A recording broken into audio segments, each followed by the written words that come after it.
Entrepreneurs, entrepreneuses, bonjour. Bienvenue dans l'épisode 2 d'Overflow. Aujourd'hui, je suis accompagné de Jules Gallet, communément appelé Zblarké sur Internet. Jules, je te laisse le présenter. Alors du coup, moi c'est Jules, j'ai 24 ans. J'ai une chaîne YouTube que j'alimente depuis 2017 maintenant, donc ça commence à faire quelques années. Et en parallèle, je dirige aussi ma micro-entreprise de développement, donc je suis développeur freelance. Et je me suis lancé vraiment à fond à mon compte depuis l'été dernier, donc juillet 2023. Et sinon, à part ça, j'avais créé ma micro-entreprise en fait en parallèle de mon CDI en 2022. J'ai attendu que ça prenne un peu en ampleur au niveau de l'activité. Et quand j'ai senti que ça allait le faire au niveau du volume de commandes, tout ça, bah, j'ai décidé de sauter le pas.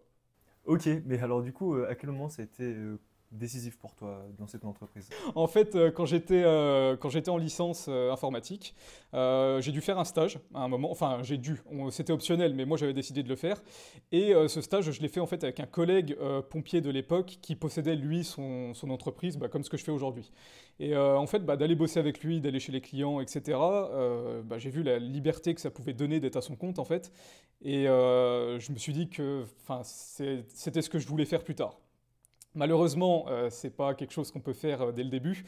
Donc, bah, j'ai dû commencer en entreprise et voilà, ça m'a énormément formé.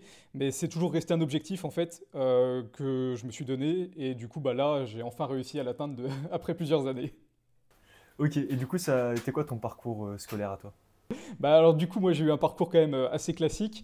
J'ai fait bac général scientifique à l'époque où il y avait encore des filières que j'ai eu donc en 2016. Enfin, mention assez bien, truc classique. Hein, j'ai pas fait trop d'efforts. Après ça, du coup, je suis allé directement en licence informatique, licence parcours de 3 ans. Et la mention de l'informatique, enfin quand je me suis lancé dedans, c'était informatique électronique, mais moi, ce qui m'intéressait le plus, c'était l'informatique. J'ai validé cette licence sans trop de difficultés non plus. Et du coup, au terme de cette licence, je suis resté dans la même fac et j'ai enchaîné sur un master. Donc l'intitulé exact du master, c'est base de données et intelligence artificielle. Mais en vrai, bon, c'est surtout pour se la péter parce que ça reste un master informatique général.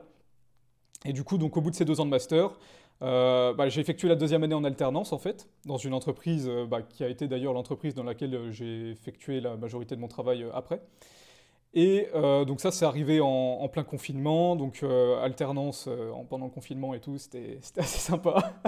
Du coup, forcé à être en télétravail chez soi, sans avoir forcément trop de cadre, fallait s'adapter, mais ça l'a fait au final. Et du coup, donc j'ai fait mon année d'alternance, j'ai validé mon master. Après, l'entreprise a souhaité me conserver en CDI. Donc j'ai négocié un peu le travail que j'allais faire là-bas parce que ce que je faisais pendant l'alternance me plaisait pas énormément. Donc j'ai essayé de me réorienter sur un autre secteur et ils ont été OK. Et du coup je suis resté encore 2 ans là-bas et on en arrive à aujourd'hui où, enfin l'année dernière du coup, je me suis lancé à mon compte à plein temps quoi. Quel était le plus grand défi pour toi à la création de ton entreprise? Alors je dirais que le plus gros défi ça a été quand j'ai commencé mon alternance en fait parce que enfin honnêtement ok j'étais en master à la fac ok mais je savais rien faire. Enfin, c'est bien beau parce enfin, on fait beaucoup de théorie, mais côté pratique, c'est pas ça qui est ça.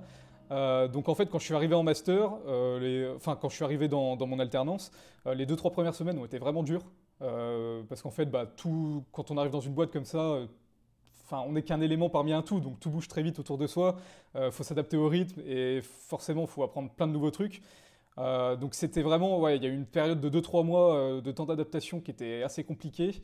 Mais bon, au final, ça l'a fait et ils étaient apparemment contents de mon travail parce qu'ils ont voulu me garder. Mais je pense que c'était vraiment le moment le plus compliqué pour moi dans mon parcours. Et du coup, au niveau des examens, c'était pas trop compliqué avec le Covid?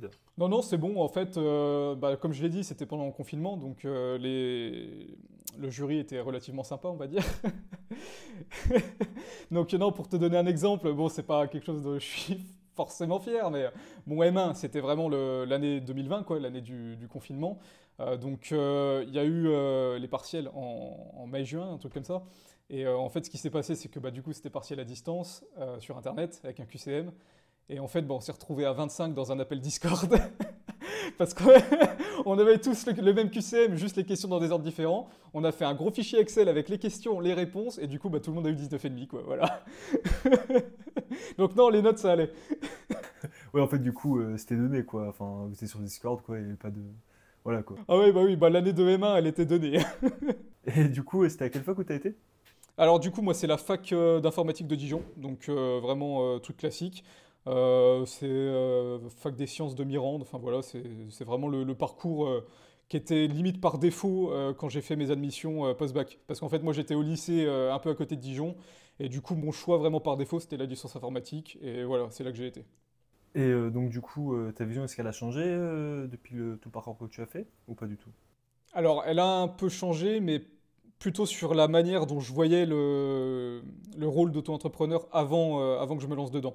En fait, bon, j'étais jeune et naïf, on va dire. Pour moi, c'était quand même beaucoup plus facile, beaucoup plus tranquille.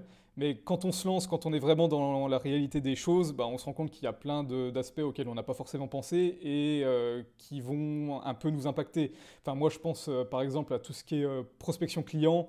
Quand tu es en entreprise, c'est pas toi qui t'en occupe, il y a un service commercial pour ça. Sauf que bah, quand tu es auto-entrepreneur, c'est toi qui dois aller chercher tes propres clients, te faire un portefeuille, voilà. Donc c'est vraiment sur cet aspect-là que j'ai évolué, je dirais. Quand j'ai commencé mon alternance, enfin j'y connaissais vraiment rien, donc je savais pas trop comment ça se passait, bah, rien que pour parler avec les clients pendant les points, tout ça.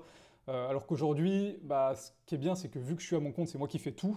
Et du coup, forcément, bah, ça forge le caractère, on va dire, et je suis beaucoup plus à l'aise, oui, dès qu'il faut aller démarcher des clients ou établir des devis, ce genre de choses, quoi. Récemment, là, en fait, je bosse chez un client logisticien dans le coin, là, de là où j'habite, et je bosse chez lui depuis avant que je monte mon auto-entreprise. En fait, j'en reparlerai juste après. Mais en gros, c'est un client que je suis depuis plusieurs années et chez qui je bosse avec un autre mec, bah, avec le mec qui m'avait pris en stage justement, qui est aussi à son compte. On bosse toujours ensemble, tu vois. Et donc, on a développé des trucs chez eux depuis plusieurs années. Et là, ils voulaient en fait tout repartir, pas de zéro, mais presque. En fait, ils voulaient faire une V2 pour être plus adapté parce que l'entreprise a énormément grossi entre-temps. Et donc du coup, c'était un défi assez important parce qu'il fallait faire en sorte que tout leur système actuel continue de fonctionner tout en l'améliorant pour être plus adapté à la dose de clients qu'ils ont actuellement en fait. Parce que quand on a commencé à développer le truc chez eux, ils avaient un seul client, donc c'était assez simple, mais du coup on a fait un truc pas très scalable. Et aujourd'hui, bah, ils ont peut-être une cinquantaine de clients différents, et du coup, forcément, il faut revoir toute l'architecture, faut penser à comment tu vas stocker tes données, comment tu vas développer ton logiciel pour que les caristes puissent l'utiliser facilement. Et donc c'est un projet sur lequel on plonge depuis bientôt 6 mois. Et là, ça se concrétise enfin bientôt. Là, on a une mise en prod lundi prochain. Donc ça, c'était un des plus gros défis que j'ai eu là sur la fin d'année. Et donc du coup, en parallèle de ça, tu as créé ta chaîne YouTube du coup qui s'appelle Zblerki. C'est ça. Donc bah, ma chaîne YouTube que j'ai commencé donc en 2017 avec des vidéos gaming pour être très original. Donc j'ai commencé, tu sais, c'est vraiment le mec dans sa chambre tout seul avec son téléphone pour se filmer et puis voilà. Enfin comme beaucoup de monde a essayé de le faire, hein. Et sans grande surprise, ça n'a pas du tout fonctionné. Ouais, on se demande pourquoi. Enfin, moi, je pensais que, tu vois, j'allais avoir le million d'abonnés dans le mois, quoi. Mais non. Donc, bah, j'ai continué comme ça pendant quelques temps, en fait. Après, bon, forcément, quand tu vois que ça fonctionne pas, bon, tu te décourages un peu, mais c'est normal, ça fait partie du truc. Donc après, j'ai changé un peu de voie, j'ai commencé à faire des tutos DIY, bricolage, ce genre de trucs. Par exemple, j'avais montré comment fabriquer un taser avec des composants à 5 euros sur AliExpress. J'avais montré comment faire un USB killer, c'est un genre de clé USB que tu branches dans un PC et ça te crame la carte mère, que des trucs très intéressants, tu vois. Et donc j'ai continué le DIY pendant, allez, je dirais peut-être un an et demi. Ma chaîne a commencé à grimper doucement. Enfin, fin de la première année, j'étais à 300 abonnés. Fin de la deuxième année, j'étais à 1000 abonnés. Donc bon, ça grimpait très doucement, mais ça grimpait quand même. Et après, donc là, on arrive fin 2018, début 2019. J'avais eu une Switch quelques mois avant. Et je me suis intéressé un peu à comment installer des mods sur Mario Odyssey. Parce que je voyais plein de gens qui jouaient à ces mods sur YouTube. Et je me dis, putain, ça a l'air super cool. Je voudrais bien faire pareil. Donc j'ai commencé à m'intéresser au truc. Et c'était ultra compliqué. Il n'y avait pas de ressources claires, il n'y avait pas de tuto, il n'y avait rien. Donc je me suis dit, attends, il y a peut-être un créneau là. Je vais faire des tutos pour les gens, tu vois, parce que je faisais déjà des tutos DIY. Donc je me dis, je vais faire des tutos sur la Switch. Enfin, ça reste des tutos, quoi, c'est ce que je sais faire. Donc j'ai commencé à faire des tutos bah, pour hacker sa Switch, pour installer des jeux dessus de manière pas forcément très légale, on va dire. Et puis aussi des tutos sur l'utilisation de plusieurs outils de la Switch. Et donc là, bah, d'un coup, ma chaîne n'a pas explosé, mais elle a commencé à bien décoller. Donc j'ai passé les 2000 abonnés très rapidement, puis ensuite les 5000, puis ensuite les 8000, puis les 10 000, etc. Euh, En me basant, enfin du coup en axant un peu ma chaîne sur tout ce qui était le modding de Nintendo Switch. Sauf que bah, ça n'a pas énormément plu à Nintendo.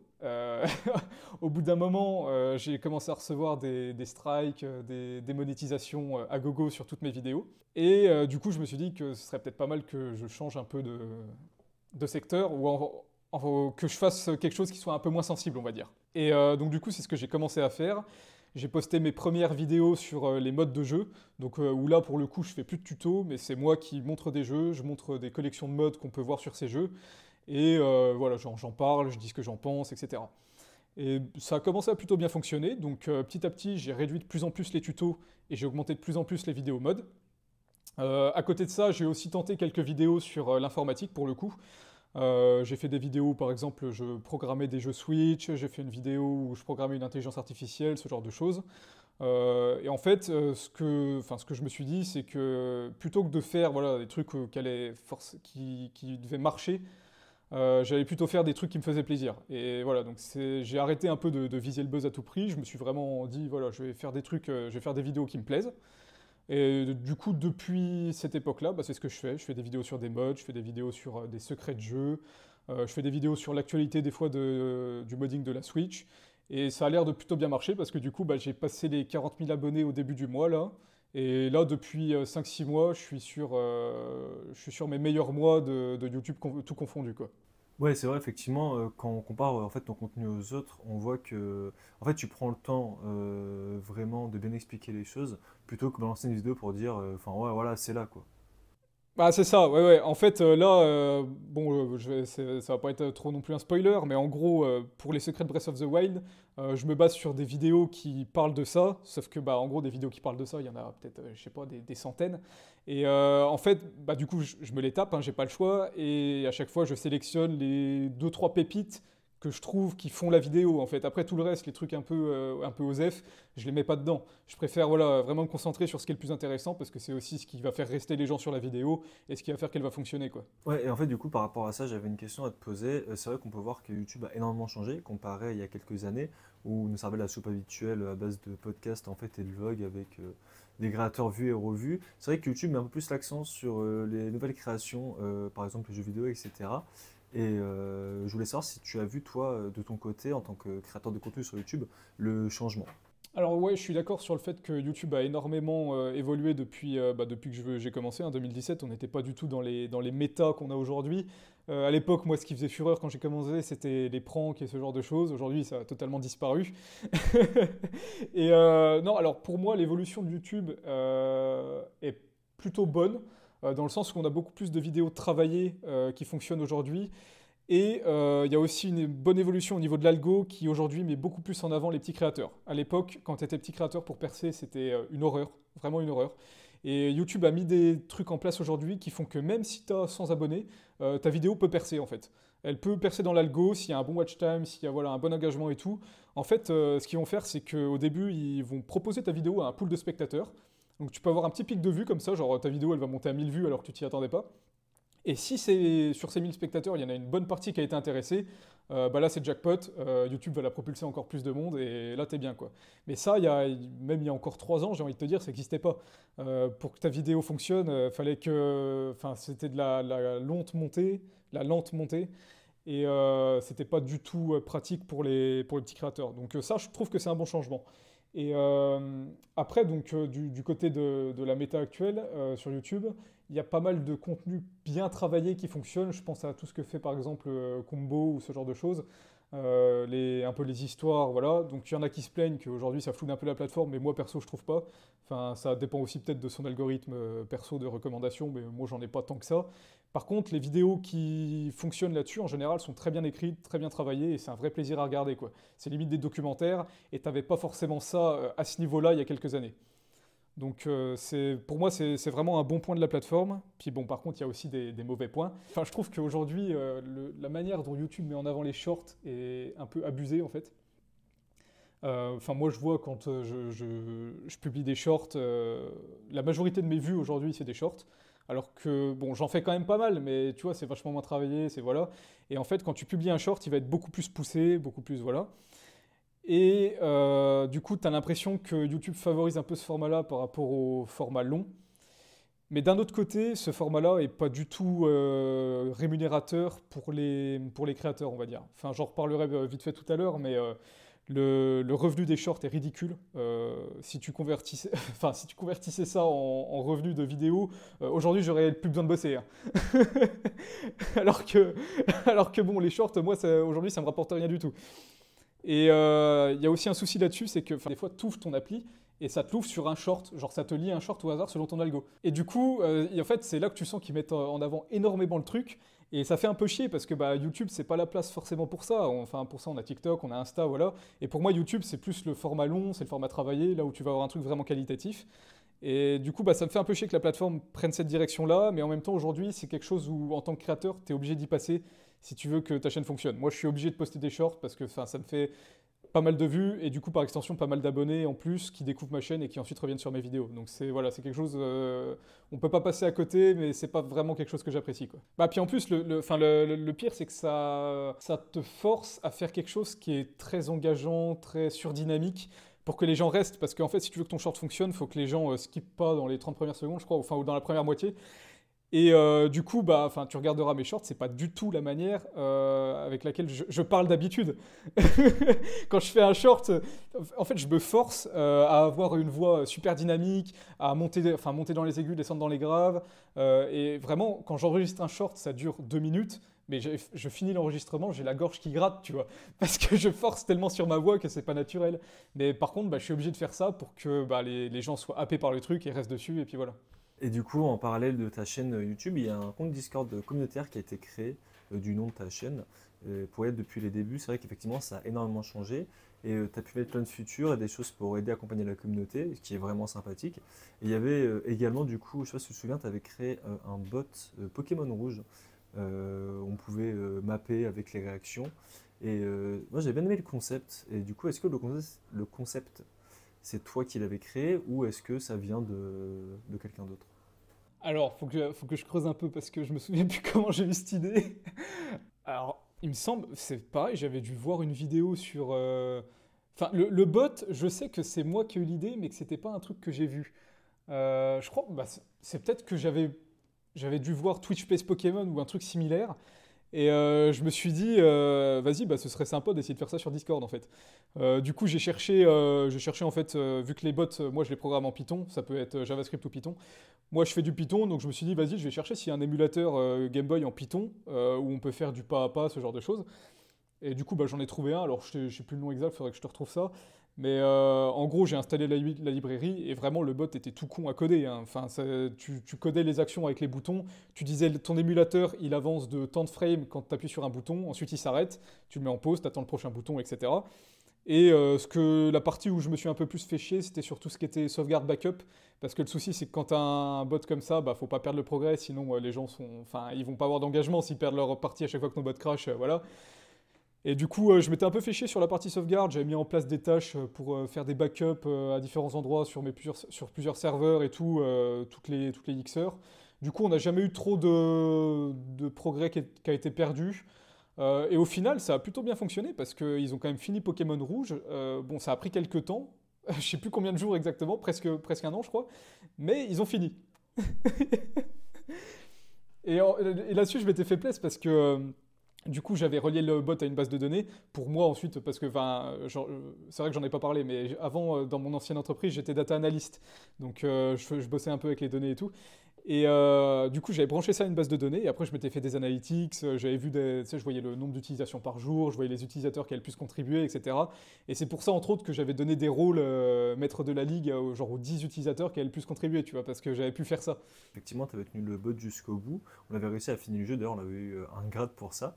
Et en fait, je voulais savoir, parce que j'ai vu qu'il y avait eu le début de Pokémon Or, si je dis pas de bêtises. Et en fait, le bot a disparu du jour au lendemain. Donc, est-ce que tu as un problème avec Nintendo ou est-ce que c'est autre chose? Parce que justement, tu parlais de Bunter, tout ça. Bunter, paix à son âme. Parce que, en gros, pour ceux qui découvrent l'histoire, en fait, j'avais un premier serveur Discord avant, qui s'appelait Sblerky, sur lequel j'avais créé un bot qui s'appelait Bunter.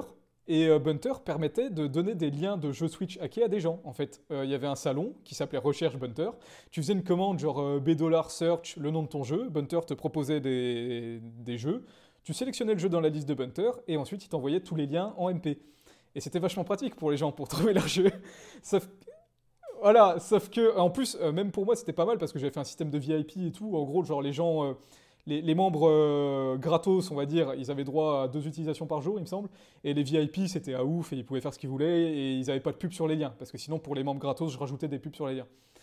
Donc vraiment voilà, le système parfait. Sauf que bah, j'ai eu la mauvaise idée de demander le partenaire Discord. En fait, quand ton serveur passe un certain seuil d'activité, certain seuil de membres et tout, tu peux demander à être partenaire. Et ça te donne des avantages, genre le nitro illimité ou je sais plus quoi. Enfin, il y a quelques trucs.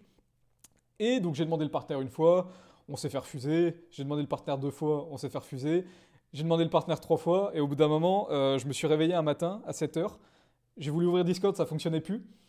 Et j'ai été sur le groupe Snap que j'avais avec les modérateurs, ils m'ont dit les gars, je vois plus le Discord, c'est normal.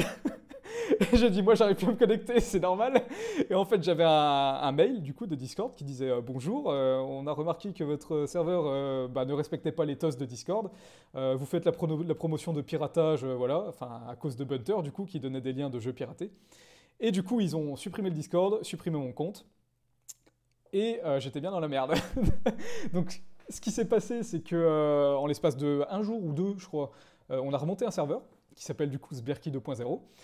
Et on a recréé tous les salons, on a recréé tous les tutos, etc. Sauf que bah, du coup, il manquait Bunter. Parce que bah, j'allais pas remettre le bot qui avait fait supprimer le Discord sur le Discord.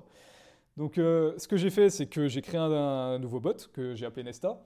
Et Nesta, en fait, c'est Bunter sans la fonctionnalité de recherche de jeu. Derrière, c'est exactement le même code, voilà, je me suis pas fait chier. Et du coup, je me suis dit, ah, mais ça fait chier parce que sur ce nouveau Discord, il n'y a pas de truc pour l'engagement des gens, tu vois, il n'y a pas de. Voilà. Et là, c'est là que j'ai eu l'idée, en fait, du bot Sberboy pour jouer à Pokémon. Parce que je me suis dit, comme ça va permettre de ramener un peu d'engagement sur le nouveau serveur, ça va aider le nouveau serveur à démarrer, et voilà, c'était pour ça. Donc, on a fini Pokémon Rouge. Donc, sur la fin de Pokémon Rouge, il y avait un gros engouement, hein, vraiment, tous les gens qui jouaient étaient dessus et tout. Puis bon, par contre, c'était quelque chose de long, quoi. Enfin, c'était un effort qui a duré plus de 300 jours, il me semble. Et quand j'ai relancé une nouvelle partie de zéro, bah, je pense que les plus gros contributeurs, donc je pense, bah, toi tu l'as, Petit Jean aussi qui avait bien contribué au premier jeu, bah, peut-être ils en ont eu un peu marre, tu vois, mais ce qui est normal, parce que bon, c'est vrai que ça prenait du temps, c'était quand même un gros projet de finir Pokémon Rouge. Et du coup, ils n'ont pas autant participé à Pokémon Or. Et du coup, bon, le jeu a mis un peu de temps à démarrer. Je crois qu'ils sont allés à la première arène. Puis après, au bout d'un moment, moi, je laissais tourner ça dans son coin. Et un jour, j'ai regardé les analytiques, justement. J'ai regardé les usages par jour, tout ça. J'ai vu qu'il n'y en avait plus tellement. Et du coup, c'était aussi au moment où je faisais un peu de ménage dans mes projets, tout ça. Je me suis dit que voilà, j'allais couper le bot. Et puis que comme ça me libérerait de la place sur mon serveur. Et puis je pourrais en faire autre chose. Et voilà, c'est juste pour ça. C'est juste parce qu'en fait, il n'y avait plus assez d'engagement. Je me suis dit, ça ne servait à rien de le continuer. Et je pensais pas, enfin, je voyais pas le jeu aller au bout dans un délai raisonnable en fait. Le bot, il existe toujours. Par contre, si, je dois aussi avoir la sauvegarde, donc enfin, je pourrais le redémarrer là tout de suite. Mais enfin, perso, je vois pas d'intérêt parce que le buzz de ma vidéo entre guillemets est passé. Et dans tous les cas, si certaines personnes veulent faire ça de leur côté, j'ai mis le code source du bot en accès sur mon GitHub.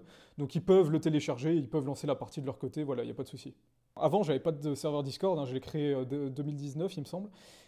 Et en fait, c'est pas moi qui l'ai créé le serveur Discord, c'est un abonné de l'époque. Sur mon Twitter, il m'a dit est-ce que ça te dirait de faire un serveur Discord? J'ai dit bah pourquoi pas, mais à l'époque j'y connaissais que dalle à Discord, tu vois, donc je dis ouais, enfin peut-être un jour. Et genre le soir même, il m'a envoyé un lien, il m'a fait tiens, j'ai fait un serveur. Du coup, je suis venu dessus, et en fait, les 3 quarts des catégories qu'on a aujourd'hui, c'est lui qui les a créées à l'époque. Et on n'y a juste jamais retouché, tu vois. Il avait vraiment fait déjà les 2 parties discussion et high-tech, entre guillemets. Nous, on a juste rajouté des salons, genre le salon spam, le salon manga animé, il n'existait pas de base, mais genre général, images vidéo, jeux, stream, informatique, Nintendo Switch, tout ça, c'est lui qui les avait créés, en fait, et on a gardé le principe, tu vois. Donc moi, de base, j'avais pas vraiment cette idée-là, mais vu que lui était sur plusieurs serveurs Discord un peu communautaires comme ça, il a dû se baser dessus, et du coup, voilà, c'est pour ça que j'ai eu ça, et au final, ça me va très bien, parce que bah, ça permet d'avoir vraiment 2 parties distinctes sur le Discord, et ça permet d'échanger avec les gens sur d'autres sujets, etc., donc c'est vraiment très bien. Donc du coup, on vient de parler de tes secteurs d'activité, on vient de parler de ce que tu fais en général dans la vie, et là on va parler un peu plus de toi. Donc c'est la section chill, donc on va commencer tout simplement. Alors, du coup, quel est le dernier livre ou morceau que tu as écouté ou un jeu que tu as fait, que tu as apprécié, que tu aimerais partager? Alors récemment, j'ai eu la bonne idée de me refaire tous les Half-Life. Donc j'avais déjà fait Alix en fait, mais j'avais Ouais. jamais fait les autres. Donc du coup j'ai recommencé vraiment de la base. Je me suis fait Half-Life 1, ensuite j'ai fait le 2, épisode 1, épisode 2, et là je suis à nouveau en train de me faire Alix. Et vraiment, quelle masterclass ces jeux. Oui. C'est Ouais, vraiment, retourner dessus, incroyable, c'est. incroyable. Donc voilà, là, en ce moment je suis là-dessus. Et puis sinon à côté, en série, là, j'ai pas trop de trucs que je suis en train de regarder. Je cherche désespérément. Ouais. Parce que j'ai déjà fait pas mal, j'en ai déjà regardé pas mal, mais non. Et puis sinon, si, aussi, il y a ma copine qui m'a fait regarder Le Seigneur des Anneaux, que j'avais jamais regardé non plus, honte à moi. T'avais jamais vu? Non, non, non. Du coup, j'ai téléchargé version longue, la trilogie, et là, on est toujours dans le premier film, hein, parce que c'est très long, la version longue. Ouais, ouais, ouais, je les ai fait l'année dernière avec mon ex-copine. C'est très long, hein. C'est très, très, très, très long. Mais pour l'instant, ça me plaît bien, tu vois, donc voilà. Ah oui, oui, oui, l'univers est incroyable, de toute façon, l'univers Ah oui, et des puis en jeux vrai, vidéo, enfin, du coup, il y a plein de rêves, de trucs, qu'en fait, je me suis jamais rendu compte que ça venait de là, mais bah, du coup, si, tu vois. Ah bah oui, non, mais c'est une usine à même. De toute façon, les vieux films, les trucs de l'époque, c'est des usines à même, hein. Mais là, il y a un Quand truc ils d'ailleurs, pensent. je me suis demandé, mais je sais pas, faudrait que je me renseigne. Hmm. Je sais pas si tu te souviens, mais dans Breath of the Wild, ta Ouais. Master Sword, elle s'éclaire quand il y a les gardiens qui arrivent, tu vois. Ouais. Et il y a l'épée de Frodon qui s'éclaire quand elle est près des orques, tu vois. Et je me dis, est-ce que c'est une ref à ça ou pas? En vrai, c'est archi possible. En Bah ouais, vrai, c'est parce archi que j'ai vu possible. ça, et je me dis, putain, mais ça me fait quand même vachement penser à Breath of the Wild, ça s'éclaire bleu et tout, pareil. Je sais pas. Mais clairement. Mais du coup, ouais, tu disais, tu t'es refait les Half-Life. C'est vrai que quand on y pense, déjà, c'est grandiose, hein. Les Half-Life, c'est ce qui a révolutionné le jeu, Ah oui. le Oui, concept de le jeu, le concept genre, de ouais, clairement, FPS. ouais, c'est eux qui ont posé les bases des FPS un peu comme ça. Puis c'est aussi ce qu'a donné Counter-Strike et Oui, Portal, oui, bah etc. ouais. Enfin, Oui, de toute façon, de tête, Counter-Strike, c'était un mode de Half-Life. ouais, c'est ça, Je me ouais. J'ai souviens bien. regardé une vidéo de Sylvain là-dessus, qui est très bonne d'ailleurs, où il revient un peu sur toute l'histoire de Valve. Et en fait, Half-Life a pondu énormément de trucs. Hmm. De toute façon, là, ils sont basés sur le moteur graphique. C'est comme pour l'histoire de Portal. Je sais pas si t'es au courant qu'à la base, il était inclus dans l'Orange Box, mais en démo. Ah ouais, Du non, coup, ça, je savais pas ça. Non, moi bah, j'avais en vu fait, que, en fait, Portal de base, c'était un hmm, jeu qui avait pas du tout cette apparence-là. ouais, Et en fait, c'est Valve qui a vu ce concept et qui du coup a embauché les développeurs en leur disant venez faire un jeu chez nous quoi. Mais non, c'est je savais pas ça. du tout que c'était inclus comme ça. Ouais. C'est ça, en fait, initialement, c'était un projet étudiant, si je dis pas de bêtises, parce que j'avoue, j'ai pas révisé là-dessus. Le reste de base, c'est un projet étudiant qui a été, du coup, un peu vu par Valve, et il avait inclus en tant que démo dans l'Orange Box. Donc, c'était la box qu'ils vendaient à l'époque avec Half-Life 1 ou le 2, je sais plus, Team Fortress et d'autres grands jeux. Et il y a eu un engouement gigantesque, ils s'y attendaient pas du tout sur Portal, et du coup, ils ont décidé de travailler dessus avec le moteur de Valve pour faire la série de jeux Portal. Ah non, mais Et on Valve ils attend sont tout. bons, il y a pas à dire, ils sont très bons. On attend toujours le 3 évidemment, Oui, bah oui, oui. Non, mais alors du on coup, attend le 2-3. enfin, Half-Life Alyx est pour moi, je trouve, Mhm. un des meilleurs jeux de VR. Ouais. Je sais pas si tu joues en VR toi ou Alors, pas trop. j'avais un casque VR, mais je l'ai revendu depuis. Mais j'ai pas eu l'occasion de jouer à Alix par contre. Ah bah franchement, si un jour tu remets les mains sur un casque, Hmm. fais-le. Pour moi, Ouais. c'est un des meilleurs jeux. En fait, l'intégration de la VR est vachement bien faite. Hmm. Les actions sont hyper naturelles et tout, et tu te chies dessus aussi accessoirement, Ouais. parce que Oui. bon, ouais, quand le crabe de L'univers est tête il te vient pas. dessus, voilà. Hein. Oui, oui, clairement, oui. Déjà, Mais déjà, je me souviens quand j'étais plus jeune, dans le 2, ça m'avait bien trauma en VR. ah non, mais là, bon, J'imagine pas le c'est truc. pas pour trop te spoiler, mais à un moment, t'as un Ouais. moment dans Alix où t'es dans les égouts, enfin un truc comme ça, où vraiment il Hmm. fait noir de chez noir, et ta seule vision, en fait, c'est une lampe torche que t'as à ton poignet, comme ça, mais qui fait Hmm. un tout petit cercle de lumière, tu vois, et que tu dois balader Ouais. comme ça pour voir. Eh, mais c'est hyper flippant, hein, t'as les zombies dans les coins et tout, enfin, c'est hyper flippant. Ouais, mais clairement, de toute façon, ils ont refait un peu le truc avec Resident Evil. Tu sais, il est passé en VR, le 4. Ouais. Parce que décidément, le 4, c'est. Bah, après, c'est celui qui a fait exploser les licences, en vrai, on va pas se mentir. Donc c'est Et vrai qu'on a eu non, je l'ai pas testé eu Resident Evil en VR. Tu l'as pas testé en VR? Non, Bah, non. alors, de ce que j'ai vu, c'est la réadaptation de la version GameCube, c'est pas le nouveau qu'ils ont fait là, Ouais. récemment. Mais en vrai, quand t'as joué au 4, des vidéos que j'avais vues du coup depuis le casque, tu sais, tu peux regarder la bande-annonce, c'est vrai Ouais, que ouais. ça donnait envie. Ça donnait envie. C'est vrai que le game du VR, on n'en parle pas forcément. C'est vrai qu'il y a eu un moment, une grosse hype où tout le monde en parlait. Alors, le VR, c'est le futur, le VR, c'est le futur. C'est vrai que maintenant, on entend énormément moins parler en fait qu'avant.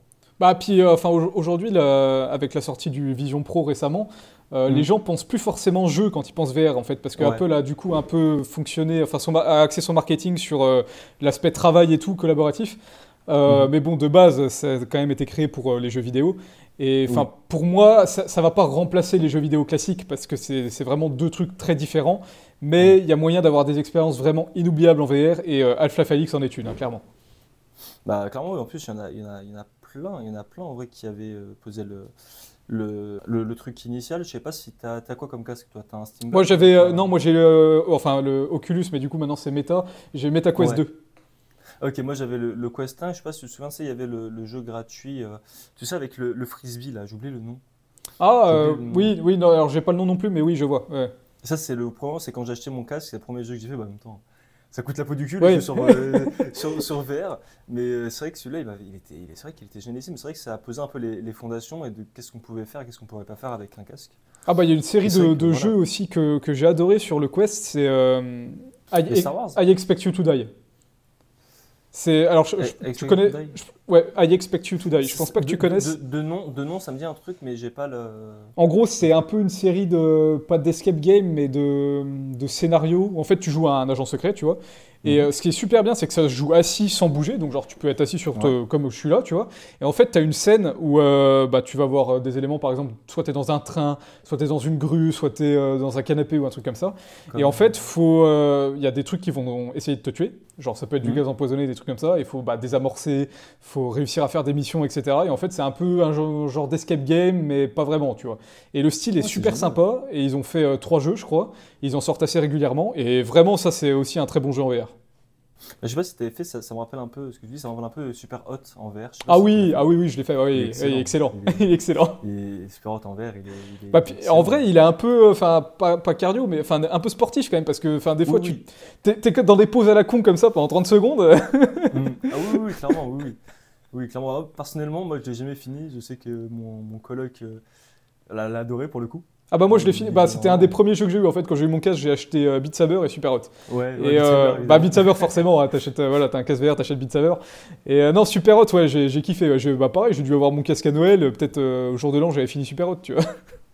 Mais de toute façon, moi, c'est un des premiers jeux que j'ai acheté, c'est Beat Saber, évidemment. Ouais bah oui. Et, euh, et Super Hot, c'était les deux raisons pour lesquelles je voulais prendre un casque initialement. Bon, aussi le fait de l'écosystème, etc., qui est vraiment sympathique. D'ailleurs, en plus, c'est sympa avec les thèmes tu sais, que tu peux appliquer. Ils en ont Ouais. rajouté de nouveaux au fur et à mesure. Mais Non c'est vrai puis qu'il y avait enfin plein ce de... ce qui est vraiment pas mal, enfin et je pense que ça Hmm. va tendre à se développer de plus en plus, c'est que je sais pas si tu l'as sur le Quest 1 mais sur le Quest 2 tu peux jouer sans les manettes. Sur le Quest 1, tu peux aussi, mais c'est vraiment mal fait. Et bah sur le 2, ça s'est pas mal amélioré avec le temps, puis apparemment le 3 c'est encore mieux. Et du coup, il y a certains jeux bon, qui restent assez simples, hein, c'est pas du Half-Life Alyx ou quoi, mais il y a certains petits Oui. jeux où tu peux jouer avec les mains. Et franchement, c'est vachement agréable hein, de jouer comme ça, sans manette, et puis de faire les. Tu vois, tu fais ça, tu vois vraiment tes doigts qui bougent et tout. Donc je pense que ça va peut-être se développer et ça peut être pas mal. Ouais, ça me rappelle, il y a un jeu qui est gratuit en plus, justement, tu peux utiliser uniquement tes mains dessus. C'est un truc de potion. Je sais pas si tu l'as vu Oui, passer ouais, dans ouais, bah l'histoire. oui, enfin j'ai déjà vu passer le truc. Je l'ai pas fait moi, mais oui, j'ai vu Et passer. Ouais. je l'ai essayé, en vrai il est vraiment sympathique, juste sur le 1, voilà, le fait que le truc des mains, et en fait quand tu es dans le 1, je sais pas si c'est pareil avec le 2, quand tu es dans les paramètres, en fait c'est une option qui est expérimentale encore, sur le 1, Alors le 2, moi je l'ai activé depuis un bail, le donc je suivi saurais des pas te mains. dire si elle est devenue si elle est plus expérimentale ou quoi. Mais alors il me semble qu'à l'époque, ouais, elle l'était peut-être. Après aujourd'hui, c'est peut-être un peu plus supporté. Oui, Faudrait que oui, je oui, vérifie. oui. Bien sûr, depuis c'est beaucoup plus porté. Puis même, ce qui est aussi génial, c'est que vu que ça fonctionne, si je dis pas de bêtises, sous Android, Ouais, c'est ouais, c'est une version utilisateur modifiée Android. d'Android, mais ouais. Ouais, c'est enfin Linux, Android. Du coup, ce qui est bien, c'est que du coup, tu peux accéder au mode développeur et puis même poser tes propres jeux, etc. Même pour le modding de Beat Saber. Ah bah oui. Ah Évidemment, bah alors c'est. clairement, bon, je vais te faire un aveu, mais sur le Quest, Mm. j'ai juste acheté Superhot et Beat Saber. Après, j'ai découvert qu'on pouvait installer ces jeux, J'ai et voilà. j'ai hésité, je l'ai jamais fait, mais j'ai vraiment hésité à le faire. Mais Ah bah j'avais un clairement. peu peur. Parce que j'en ai acheté des jeux. J'ai acheté aussi Mini Golf, un jeu de mini golf, Ouais. qui est vraiment très sympathique, mais il faut avoir énormément d'espace. Pour le coup, c'est beaucoup plus agréable quand tu joues avec un casque d'avoir de l'espace Ah et oui, pour le temps oui. pour jouer.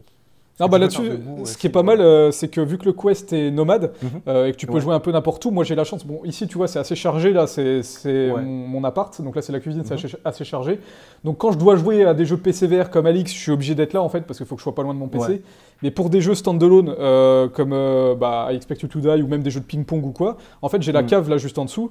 Et à Ouais. la cave, j'ai 40 mètres carrés, tu vois, donc j'ai une Ah giga ouais, ok. place. Et je me Ah fous oui. dedans des fois Ah. et je joue en VR, et puis voilà quoi.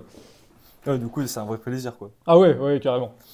C'est vrai que, ouais, du coup, pour le coup, c'est vrai que ça, c'est une des contraintes en fait, du casque, c'est qu'en fait, au final, c'est possibilités infinies, sauf que le problème, c'est que si t'as pas d'espace, t'es dans la merde. Ah ouais, bah ça met dans mon ancien appart avant que je sois dans celui-là, j'avais joué à Beat Saber, sauf que j'avais pas trop d'espace. Je me suis éclaté la main contre une table à un moment, ça fait super mal. Moi, c'était pas la main, enfin, la main aussi, ça a été, mais il y a aussi eu l'arceau Ah du oui, oui, oui. protège, ça, oui. Ça, c'est parti, ça, c'est le truc qui est parti en 2 secondes, en vrai. C'est ça. Ça, c'est le truc qui est parti en 2 secondes, hein, vraiment. Mais après, c'est vrai que je me suis pas tourné là-dessus, parce que j'ai pas osé à sauter le pas. Là-dessus, parce que c'est vrai que pour le coup, il n'y a pas vraiment de vrai tutoriel qui t'explique bien comment faire, etc. Bah, Encore une fois, il y a... en fait, à l'époque, j'avais hésité à en faire un, mais du coup, ça correspondait au moment où je me suis dit, vas-y, non, j'arrête les tutos. Ouais. Donc, j'en ai Ouais. pas fait. J'allais te dire encore une fois, il y a un créneau, on sait pas. Non, mais Mais peut-être, voilà, peut-être qu'un successeur de Sblerky va s'y mettre. Hein. bien sûr. Bien sûr, mais voilà, du coup, justement, moi, j'ai vraiment hésité le pas. Et c'est vrai que pour le coup, effectivement, le casque est vraiment sympa là-dessus. Après, j'avais essayé toutes les fonctionnalités, hein. Je l'ai fait de fond en comble, Mozilla Firefox, qui fonctionne très bien d'ailleurs, hein. Ouais. J'étais étonné que le navigateur fonctionne aussi bien, hein, Ah oui, sur un carrément. Puis casque. YouTube permet de lire les vidéos à 360 plutôt bien Ouais, aussi. ça c'est génialissime. Ça c'est génialissime. Et puis Donc, t'as non, aussi non, c'est pas Netflix, mal. l'interface de Netflix avec, tu sais, un peu Ouais, le ouais, chalet ouais. qui est Oui, vraiment ou chouette. même, j'avais un truc qui ça s'appelait Big Screen, je crois, où en gros, Ouais, t'es Big dans un Screen, ouais. cinéma et puis voilà, tu fous tes films devant toi. Non, c'est vraiment Et il est sympa. bien, et t'as aussi pour la productivité, ils avaient développé ça pendant le confinement. J'ai oublié le nom, mais en gros, tu relis ton PC au casque, genre avec un screen mirroring, et en gros, t'as tes collègues à côté qui bossent en même temps, tu vois. Ah oui, ouais, ouais. Bah, le truc aussi qui est vraiment bien, et pour moi qui est un indispensable quand t'as un Quest comme ça, c'est Virtual Mhm. Desktop. C'est une appli à... Bon, pour le coup, t'es obligé de Voilà, ouais. l'acheter, c'est 20 balles. Et par contre, ça te permet de Mhm. jouer à tous tes jeux PC VR et tout sans avoir de fil. Et ça, du coup, c'est vraiment bien parce que voilà, tu peux être un peu plus loin de ton PC et puis jouer à Ouais. Alix, par exemple, tranquille, quoi. Bah, clairement. Bah, après, de toute façon, là-dessus, en vrai, pour moi, ceux qui ont la meilleure innovation en termes de nomade, on parle de la Switch, on parle beaucoup de la Switch. Parce que voilà, la Switch est sortie en 2017. Ouais, 2018. 2017. Je me souviens que j'étais en troisième. C'est ma pote, elle avait reçu. Le premier jeu auquel j'ai joué sur la Switch, c'était quand on venait de sortir, c'était 1, 2, 3 Switch. Ah oui, Moi, non, un, c'était deux, One to Switch, One to Switch. One, two, switch, voilà. One, two, switch, one, two, switch. Ouais, moi C'est vraiment, aussi, je crois que c'est le premier que j'ai testé. c'était l'équivalent du Wii Sport en vrai, hein. C'était l'équivalent du Wii Sport de Oui, la Wii, oui, c'est ça, oui. qui est très sympa. Puis après, voilà, c'est démocratisé. C'est le plaisir juste de pouvoir jouer à un Zelda ou à un Mario n'importe où, tu vois, c'était kiffant. Et c'est vrai que maintenant, ça a énormément évolué. Je sais pas si tu suis un peu le Techmaker qui présente des machines comme ça Bah alors, qui je suivais, fonctionnent. mais je suis plus trop. On parle beaucoup de la Switch, mais l'appareil de Steam, j'ai oublié le Ouais, nom. le Steam Deck. Le Steam Deck, voilà, le Steam Deck, je trouve que pour moi, il est beaucoup plus intéressant quand tu as un vrai joueur. Une Switch, c'est bien pour les enfants, etc. Même quand tu joues casualement, tu vois. Mais nous, étant Mhm. donné que, en tant que bon gamer, on se joue jamais, on n'a pas besoin d'avoir une Switch. En vrai, le meilleur, Non, ce serait puis vraiment d'avoir un j'ai Steam. aussi envie de te dire, si t'as un Steam Deck, tu peux installer du Yuzu dessus. Hein, donc Voilà, en fait, voilà. On dit pas, on dit voilà. pas, on dit pas, évidemment, il faut avoir une Switch et puis les Oui, jeux pour évidemment, il faut télécharger. dumper ses jeux. Voilà, voilà. Voilà, J'en ai ouais, parlé dans ouais. ma vidéo, mais voilà. Voilà, c'est important. Il faut avoir une Switch évidemment avant de faire ça. Mais Oui, c'est vrai oui. que voilà, on a Non, mais Yuzu. nous, Voilà, on fait toujours ça dans la légalité. voilà, on est que dans la légalité. Même quand on y pense, Bunter est dans la légalité, hein. Oui, oui, oui, tout à fait. En fait, c'était mes propres dumps que voilà. Voilà, bah oui, évidemment. Tu sais qu'en plus, ça m'a fait penser, bah tiens, tu parles de ça, tu sais que ça m'a fait penser à une vidéo que j'ai vue sur Trash Gaming il y a pas longtemps, et ils parlaient de l'émulation. Et en gros, ils expliquaient, c'est un truc que j'avais pas vu dans ta vidéo, mais qu'en vrai, je trouvais vraiment intéressant. C'est que en gros, quand tu dumpes une cartouche, et en gros, voilà, quand tu fais le dump, de toute façon, tu sais quand on dump, quand tu dumpes la cartouche, en fait, tu sais, tu as la signature du jeu. Et en fait, même si tu vas revendre ton jeu, en fait, la personne qui va acheter ton jeu, et quand elle va le mettre sur sa Switch, vu que lui est connecté à Internet, bah, la Switch va dire c'est pas normal parce que la signature du jeu est déjà sur la console là-bas. Du coup. Et en Oui, fait, du c'est coup, ça vrai. fait que tu as un risque de bannissement pour les deux consoles. Alors, pour l'instant, il n'y a pas eu de cas avéré et il n'y a pas assez de gens qui ont le Mix Switch pour qu'on sache si c'est vrai ou pas. Mm. Mais en théorie, oui, bah, j'en ai parlé dans ma vidéo sur le Mix Switch d'ailleurs, que voilà, Mm. si les deux se connectent à Internet en même temps, il faut Et vraiment voilà. que les deux soient connectés en même temps. Parce que s'il y en a un qui joue et ensuite l'autre joue, là, il n'y aura pas de souci. Mais si les deux se connectent en même temps, Nintendo, il va avoir deux certificats bah, avec le même identifiant, quoi, ce qui est normalement pas possible. Sauf si une des deux copies a été piratée. Donc ce qu'on peut espérer, c'est qu'ils arrivent quand même à faire la différence entre la copie piratée et la Mhm. copie légitime. Mais d'après ce que disent les inventeurs du MiG, s'il est utilisé de manière normale, Nintendo peut absolument pas faire la différence. Donc du coup, Mm. je sais pas ce qu'ils vont faire dans ce Bah, cas, dans ce genre de cas. Je sais pas s'ils ah, vont ban les deux ou voilà. oui, après en soi, ils vont pas non plus. Voilà, il faut qu'ils restent dans le marketing en soi, sinon ça se vendrait jamais. Bah oui, C'est, oui, c'est sûr, ouais, c'est sûr. Mais bon, c'est- après, bizarrement, Mm. là, ça fait quelques semaines que j'ai pas de news du MiG. Je sais pas, enfin, il y a personne qui l'a reçu, personne qui joue avec, donc pour Mm. l'instant, on n'en sait rien. On verra ce que ça donne. Oh, on verra bien. Puis de toute façon, je sais pas si c'est toi qui le disais au trash, mais quand les codes ils vont sortir, il va y avoir énormément de C'est moi qui concurrence. le disais ça. C'est toi qui le disais, voilà, merci, tu vois. Comme quoi, je suis assidu, mine de rien, tu Ouais, c'est vois. bien. Mais Non mais oui, c'est sûr qu'ils vont se faire cloner dans la seconde. voilà, Enfin, bah, c'est comme la R4, hein, oui, la oui, R4, oui. voilà, Non, initialement puis c'est chinois, par hein. contre, le truc qui me fait un peu plus peur et qui, je pense, est plus probable, c'est le risque de bootleg, où en Mm. fait, ils vont se faire cloner dans la seconde, donc les mecs, Ouais. ils vont être capables de te sortir des cartouches de Switch à 5 balles, Mm. et par contre, bah, ils vont foutre genre TOTK dessus, ou Mario Kart dessus ou quoi, ils vont vendre ces cartouches de Switch comme des officiels, sauf Ouais. que ce sera pas des officiels. Et du coup, là, pour le coup, ça va faire bah, tout un tas de copies du même certificat, Ouais. et du coup, là, Nintendo pourra bannir un peu plus sévèrement, sauf que bah, les gens, ils sauront pas forcément qu'ils ont acheté un jeu Oui. qui est pas officiel, quoi. Oui, voilà, puis ça va faire un bordel pas possible en vrai. Parce que de toute façon, c'est ce qui va arriver. De toute façon, on va le voir sur Temu, AliExpress, etc. Tu vas avoir des cartouches de jeux à 5 balles. Les Ouais, gens ils vont bah dire, comme ah, ça le jeu existe officiel, aujourd'hui voilà. pour les jeux Game Boy ou quoi, il y a Oui, des jeux voilà. bootleg qui existent, Oui, oui, voilà. oui, oui, bien sûr, c'est des cartouches qui sont sorties en bootleg. Mais justement, en fait, c'est bien parce que c'est un peu le digne successeur de la R4. Donc la boucle est bouclée C'est sur chaque ça. console, tu vois. Sur chaque console nomade, ils réussissent quand même à se faire prendre dessus, quoi. J'ai jamais vu ça. Bah, après, je me suis pas trop renseigné, mais de tête pour la Wii ou pour la GameCube, j'ai jamais vu une cartouche qui te permet de pouvoir lancer plusieurs jeux, une sorte de Non, R4. bah alors ça existe. Alors sur la Wii et la GameCube, tu les lances depuis la carte SD, Oui, vu que tu hackes ta console. ouais, Par contre, il me semble que sur la SNES et la NES, tu pouvais. oui, Je sais plus le nom que oui, ça a, mais ça tu ouais. pouvais. Après, la N64, par contre, je sais pas si c'est Non, possible. bah, la 64 c'est une des consoles qui a. De toute façon, c'est une console qui a le plus de mal avec l'émulation, hein. Ouais, De ce bah en de ce que vrai, j'ai entendu. faut une machine étonnamment puissante pour faire tourner de la Mm. N64. Je pensais pas, mais. Clairement, bah oui, clairement. De toute façon, c'est qui les principaux acteurs de la 64 Il y a Project 64, je crois. Project, ouais, Faudrait c'est ça, t'as Mupen 64, Ouais, la Mupen 64, 64 il y a le aussi, truc de ouais. plus. Voilà, et puis en vrai, même eux, enfin, j'ai l'impression que ça s'essouffle un peu, tu vois.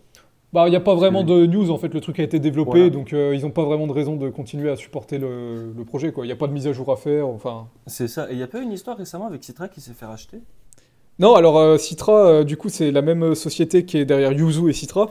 Donc Mm. en fait, quand ils ont fait l'arrangement avec Nintendo en mode bon bah ok, on arrête Yuzu, Nintendo a aussi dit bah du coup vous arrêtez Citra aussi. Donc en fait, Citra est dans la même situation que Yuzu, c'est-à-dire que l'équipe derrière le développement peut plus contribuer au projet, mais Mm. par contre, des dizaines de mecs ont fait des forks et vont faire leur propre version de Citra dans leur coin, et puis Oui, voilà quoi. oui, de toute façon, oui, de toute façon, c'est toujours été le chat et la souris, hein. D'ailleurs, il y Oui, avait oui. c'est le youtubeur, j'ai oublié son nom, je voulais en parler tout à l'heure. C'est Shizeku. Il y a un mec qui fait l'histoire des jailbreaks. Je sais pas si tu l'as vu passer.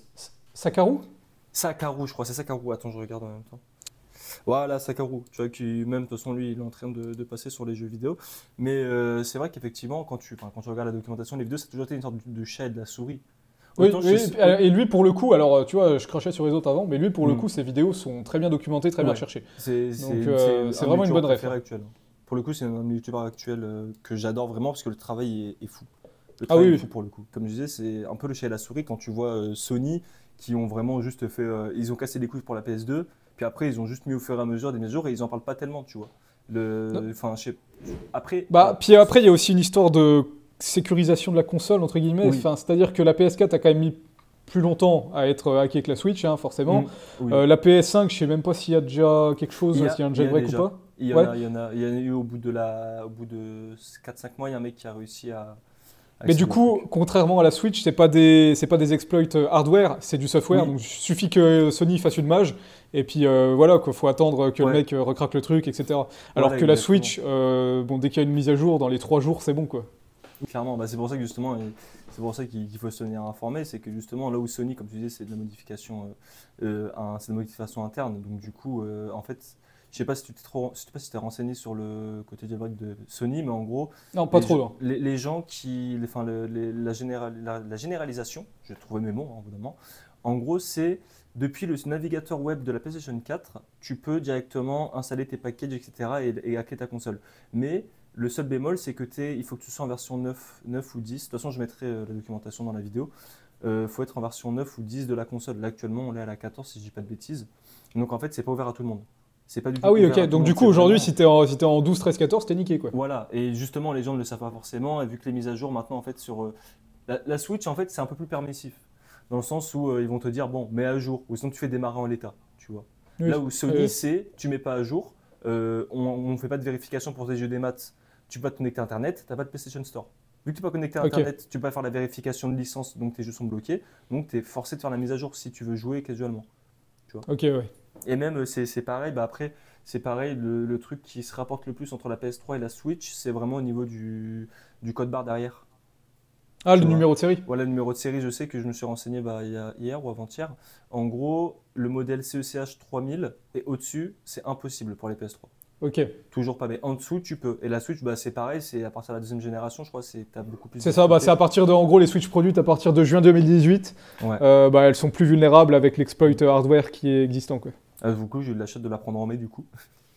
Bah, moi, Et, en vrai, j'ai dû la prendre pareil 4-5 mois avant. J'ai eu de la chance aussi, ouais. bah, clairement, c'est que pour le coup, j'ai fait comme toi avec le casque. J'ai acheté une Switch, j'étais trop content. Moi, je m'étais arrêté vraiment à la DS et la Wii, donc le multi gratuit. Ouais. J'allume, je fais ah putain, ça faut payer les jeux, vas-y, je vais télécharger. C'était le premier jeu auquel j'ai joué, c'est une sorte de Call of Duty Minecraft sur Switch. Je lance. Ah, c'est pas Unturned ou un truc comme ça? Et je sais pas, je regarderai et je t'enverrai et je mettrai le nom, mais je lance. Je fais bon, hein, le solo. Ah, il n'y a pas de bot. Je dis bon, c'est bizarre. Je vais en multi, je vois, il faut payer. Je dis bon, je vais pas payer maintenant. Je prends Mario Kart. Je dis bon, je vais prendre le online voilà, pour dire voilà, Mario Kart Online. Je joue beaucoup. C'est une période où je joue énormément à Mario Kart, j'ai grind énormément. D'ailleurs, pour la prospérité, j'ai eu le record mondial en time attack sur l'arène Exabyte pendant un moment. Ah, bien joué, bien Le, joué. le lendemain, je me suis fait reprendre par 50 asiatiques, mais bon, ça c'est Mario Kart. Et bref, deux jeux, je prends Mario Odyssey, qui est pour moi un des meilleurs jeux de la Switch. Vraiment. Oui, C'est ouais, clairement, vraiment ouais. une innovation, un des meilleurs jeux de la Switch. Mon frère prend Breath of the Wild, puis je vois le prix des jeux, je fais bon. Et je vais sur YouTube et je tombe sur toi. Et voilà, vraiment, c'est durée de vie de la Switch legit, vraiment, sans mentir, 4 mois. Non, mais alors, en vrai, moi, c'est pareil parce que, enfin, j'ai acheté ma Switch à la sortie de Mario Odyssey. Mm. Tu sais, j'ai pris ma Switch, tiens, elle est là, hein. C'est, tu sais, la rouge, là, avec Ah, la le truc classique. Mario Odyssey. Mm. Et du coup, je prends ça, donc Mario Odyssey inclus dedans, du coup, pas besoin de l'acheter, tranquille. Mm. J'avais acheté Breath of the Wild sur Wii U avec le DLC, et Ouais. du coup, je l'ai réacheté sur Switch avec le C'est DLC. vrai, Donc, c'est vrai, Breath of the c'est Wild, vrai. je l'ai payé quasiment 300 balles, le bordel. Ouais, bah, Et c'est les deux seuls jeux que j'ai achetés, voilà. Après, après, au revoir. oui, bah, clairement, de toute façon, c'est pareil. Après, en fait, c'est marrant parce que après, c'est aussi une question de. Comment on dit? D'héritage. Parce que, je sais pas pour toi, mais moi, initialement, sur la DS, c'est vraiment mon père qui m'a dit tiens, une R4. Ah bah pareil, Et pareil. voilà, tu vois, c'est bon, on a tous commencé par là, genre c'est un truc de ouf, on a tous le même truc, c'est mon daron, il a ramené la R4 parce que c'est mon oncle qui faisait ça à l'époque, j'ai une R4 et c'est comme ça qu'on a fait nos premiers pas en vrai dans le jailbreak, hein, mine de rien. Ah bah On oui, s'en rendait oui. pas compte à l'époque parce qu'on était jeunes, on se disait putain une cartouche, on lit plein de jeux, mais tu sais pas tout ce qu'il y a derrière, etc. Et c'est vrai qu'en grandissant, ça peut donner Mais l'impression, bah, comme pour moi, toi. en plus, enfin, à part la Switch, j'avais rien hacké comme console. Bon, à part la DS Mm. avec la R4, tu vois, mais c'est pas moi, Ouais. voilà, on m'avait juste filé la R4 comme Oui. toi. Mais genre 3DS, j'avais rien fait, DSi, Mm. j'avais rien fait, Wii U, GameCube, j'avais rien fait. Mm. Et du coup, c'est juste la Switch où voilà, je me suis lancé dedans. Et du coup, après, je suis revenu sur ma DSi, je l'ai hacké. Je suis revenu sur ma 3DS et je l'ai hacké. Mm. Mais c'est la Switch vraiment qui m'a lancé là-dedans, quoi. Ah bah mine de rien, pareil que toi, moi c'est la Switch, c'est vraiment le vrai premier pas en avant où je faisais les trucs moi-même. Où Ouais. bah, grâce à toi, merci encore, j'ai pu voilà, faire les modifications, etc. Puis ensuite j'ai fait ma Wii. La Wii qui vraiment, pour le coup, le système de jailbreak de la Wii m'intéresse énormément parce qu'il y a tellement plein d'informations à retenir et c'est une mine d'or en vrai. Comparé à la Mm. Switch où voilà, tu vois, tu vas transférer machin bidule, je vais pas trop faire le topo. Là où la Wii, t'as vu, c'est un peu compliqué parce qu'il faut jouer avec ah j'ai oublié les noms. Comment ça s'appelle déjà? Tu l'as jailbreak ta Wii ou pas toi? Non, moi j'ai fait la Wii U, mais j'ai pas fait la Wii. Là, en gros, quand tu jailbreak la Wii, il faut que tu mettes l'USB, enfin, il faut que tu branches le truc avec le time bomb, etc. Ça prend plus de temps à faire. Ça prend vraiment, Ouais. tu te poses une petite heure pour le faire parce qu'il faut jouer avec les données internes et le binaire aussi de la console, ce qui est Ah vraiment oui, archi ok, ouais. intéressant. C'est vraiment, après, c'est accessible, mais c'est compliqué à faire, tu vois. Ouais. Et du coup, ensuite, bah, j'ai fait la Wii, j'étais trop content.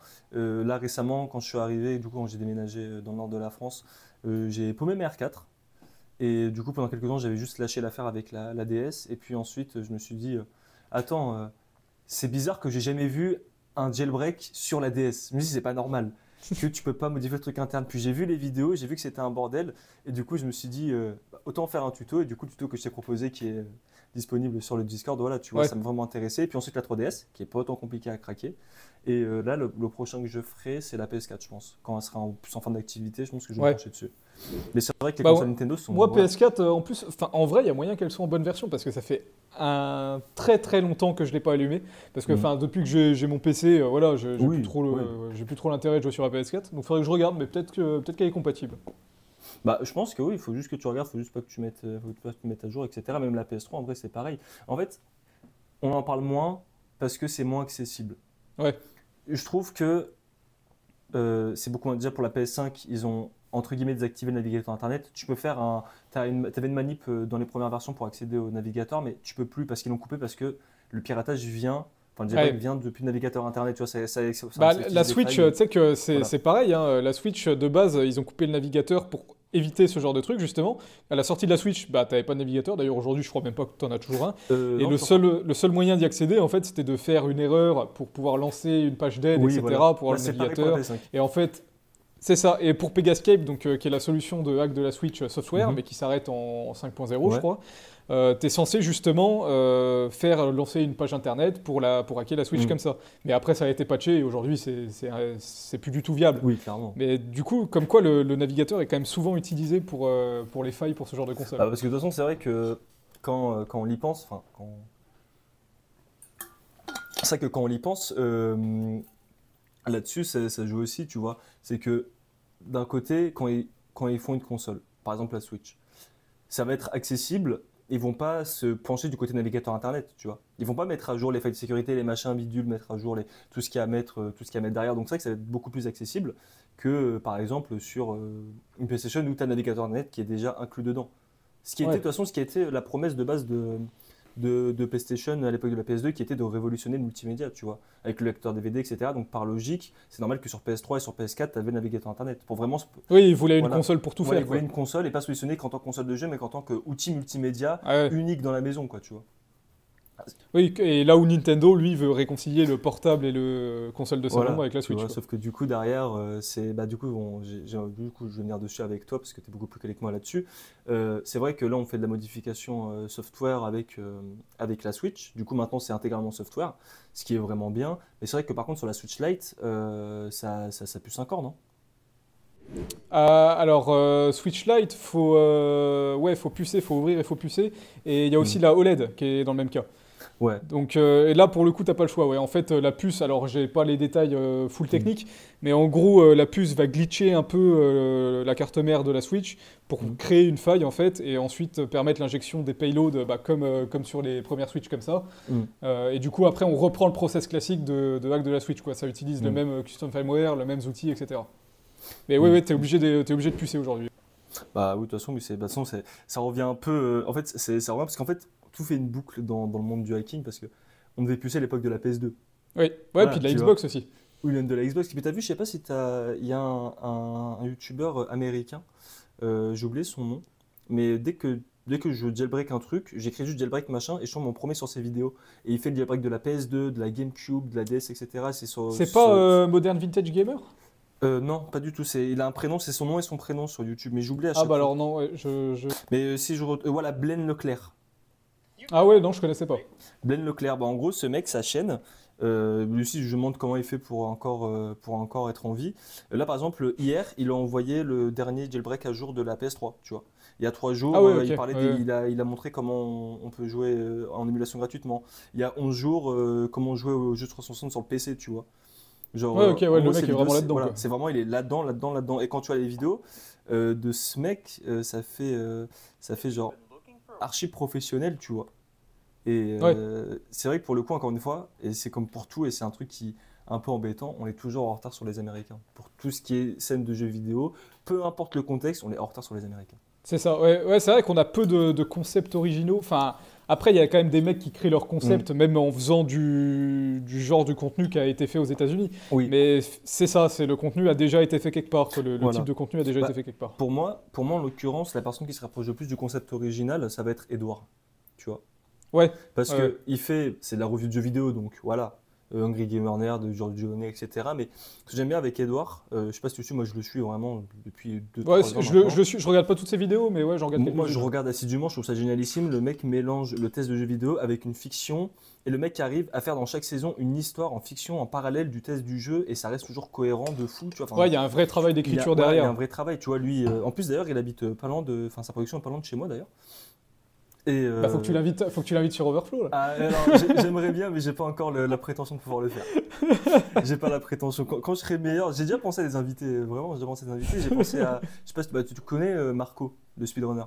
Ouais, oui, oui. Voilà, tu vois Marco, bah, par exemple, Marco, je pourrais potentiellement, parce que je suis modo chez lui, ça fait des années, bah, depuis 2016-2017 que je le suis, tu vois, enfin, je m'entends vraiment bien avec lui, mais je sais que j'ai pas la prétention, tu vois, de le faire, je peux pas partir sur quelqu'un de gigantesque, la personne que j'ai eu en première invité est gigantesque, tu vois, pour moi. Parce que là, Oui, oui. Bah après, après c'est aussi une question. Enfin, en vrai, tente, hein, tu sais Oui, jamais, bah oui, hein, bien ça peut sûr. passer, et Oui, puis oui, bien voilà. sûr. Au pire, il te dit non, mais c'est pas, voilà, c'est pas grave. Ouais, mais bon, ça me fait chier, je préfère demander d'un coup quand tout ira mieux et qu'ils me disent oui, plutôt que dire non, et après Ouais, revenir en mode, ouais, ouais. hey, s'il te plaît, tu vois. Tu vois ce que je veux dire? C'est vrai, c'est ouais, c'est une vision à avoir. Ouais. Voilà, après voilà, je suis en train de travailler dessus et c'est vrai que pour le coup, en parallèle, mon business plan, c'est vraiment la première année de faire ça, prendre du temps, etc., que ça fasse du bouche à oreille, que je puisse prendre en grade et que tout le monde puisse prendre en grade derrière. Et puis après, à partir de la deuxième année, proposer vraiment une vraie entreprise qui fait des interviews aux Hmm. gens, mais du coup, les gens paieront pour ça, tu vois, en gros, Ouais, dans ok, l'idée. ouais. Tu vois, Non, mais enfin, parce que du coup, tu t'es lancé à fond là-dedans ou tu non. fais aussi autre chose à Non, côté? alors du coup en parallèle je suis en freelance, j'ai reçu le courrier du coup hier là, ça y est, c'est Ouais, officiel. Du coup moi en parallèle actuellement je suis vraiment au chômage. Sauf que du coup je suis en train de bosser avec un pote à moi qui a une société d'audiovisuel et du coup je bosse avec lui, je fais ses trucs pour Insta, les stories, je travaille sur Canva, etc. On fait le démarchage. ok. Tu vois mais là, Donc vraiment, vraiment de l'audiovisuel multimédia, quoi. voilà, c'est Enfin, ça, c'est, c'est ouais. ça. Bah, de toute façon, c'est depuis que je suis tout jeune. J'ai commencé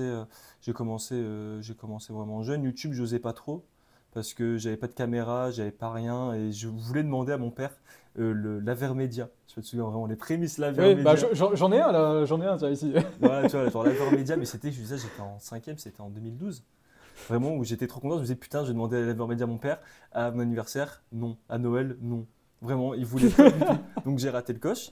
J'ai réussi à récupérer le coche sur Twitch. J'avais commencé à stream sur Twitch en 2016-2017, donc on s'était pas connu du tout.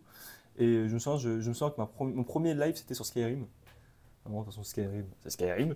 Et après, c'est vrai que j'ai raté le coche parce que j'ai lâché un peu l'idée, parce que je voulais me concentrer un peu plus sur la vie active, etc. Puis les détails de la vie qui ont fait que voilà. Ouais, ouais. Et récemment, je suis revenu, j'ai voulu me remettre au live, mais c'est vrai que je tiens pas forcément le truc. Mon problème, c'est vraiment l'organisation chez moi.